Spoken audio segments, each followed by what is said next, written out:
आज कहाँ का आपने निरीक्षण किया है? देखिए, आज हमारा जो बस स्टैंड हमारे टोहाना हल्के की मांग थी, पुरानी मांग, वो अब काम प्रगति पर है और बहुत जल्दी वो पूरा होगा। और ये सुविधा हमारे टोहाना हल्का में एक बड़ी समस्या जाम का कारण बनी हुई थी, उससे निजात मिलेगी।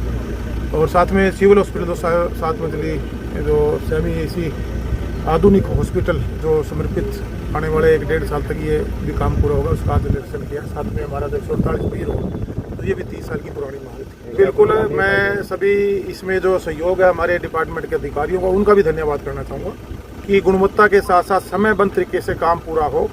वो वीकली मीटिंग लेके प्रोग्रेस भी चेक कर रहे हैं और काम की क्वालिटी भी चेक कर रहे हैं। और जो निगरानी कमेटी हमने इन कामों के लिए बनाई थी, मैं उन मेरे सभी साथियों का भी धन्यवाद करना चाहूँगा कि वो सुबह शाम भी कामों को चेक करते हैं और वीकली आकर इन कामों का निरीक्षण करते हैं, ताकि अगर बाई चांस, अगर पहली बात तो अधिकारी कोई कमी आने नहीं दे रहे, बाई चांस फिर भी कहीं कॉन्ट्रैक्टर की तरफ से अगर कोई कमियां नजर आती है तो उनको साथ साथ दुरुस्त कराया जा सके, ताकि एक जो परंपरा बनी हुई थी, काम को चेक ना करके काम बढ़ने के बाद उसमें मीन मेख निकाले जाते थे, वो व्यवस्था हमने बदली है। एक साफ सुथरी राजनीति, सच्चाई अच्छाई की राजनीति और एक प्रोग्रेस की राजनीति, डेवलपमेंट की राजनीति टोहाना में आई है। मेरा टोहाना का हर वोटर जागरूक हुआ है, नागरिक जागरूक हुआ है, हमारे सपोर्टर और जो निगरानी कमेटियाँ थी अच्छे से काम बढ़ रहे हैं और टोहाना बदलेगा और टोहाना प्रगति के पथ पर बढ़ चुका है। मंजिल पर पहुंचने में जो समय है वो लगेगा और एक अलग हल्का जिसका सपना बबली का था, आज पूरे टोहाना वासी का, वो टोहाना बनने जा रहा है। देखिएगा, जैसे मान लीजिए, मैं उदाहरण के तौर पे 2024 में हमारा हॉस्पिटल का ये कॉन्ट्रैक्ट साइन हुआ था, 2 साल का समय दिया गया था कॉन्ट्रैक्टर को,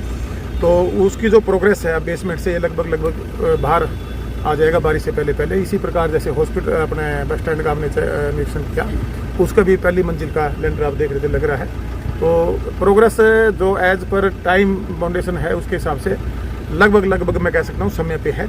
उसके बाद भी हमने रिक्वेस्ट की है, अधिकारियों से भी हमने कहा है कि जो कॉन्ट्रैक्टर्स हैं उनसे बुला के इसको गति देने का काम करें, और ताकि ये जल्दी जो सुविधाएं हैं हम अपने टोहाना हल्का की जनता को इनको समर्पित कर सकें। कब तक लोगों को, आमजन को जी इनका लाभ मिलना शुरू हो जाएगा? देखिएगा, इसका तो 2026 टाइम बाउंड है हॉस्पिटल का, और जून तक का अपने बस स्टैंड का है।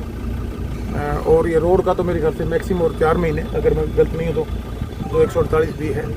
पानी निकासी का काम आपका हो ही चुका है, नई कॉलोनियाँ पास हुई थी, उनका काम भी चला हुआ है। अभी हर गांव के अंदर और शहर के हर वार्ड के अंदर जो बड़े काम हुए, चाहे वाटर बक्स के थे, पीने के पानी की समस्याओं को, तो पानी की बरसाती पानी की निकासी का था, हॉस्पिटल का था, बस स्टैंड का था, 148B के रोडों को था, और रोडों की जो कनेक्टिविटी थी, अन्य भी जो प्रोग्रेस पर है काम, उनका सबका आने वाले समय में हर वीकली हम निरीक्षण करेंगे, गति देने का काम करेंगे। देखिए, जो काम चले हुए हैं हम चाहेंगे गुणवत्ता के साथ वो समयबद्ध तरीके से वो पूरे हों और जनता को हम वो कामों को समर्पित कर सकें। और कुछ मांग्स अभी भी और निकल कर हमारे सामने आ रही हैं।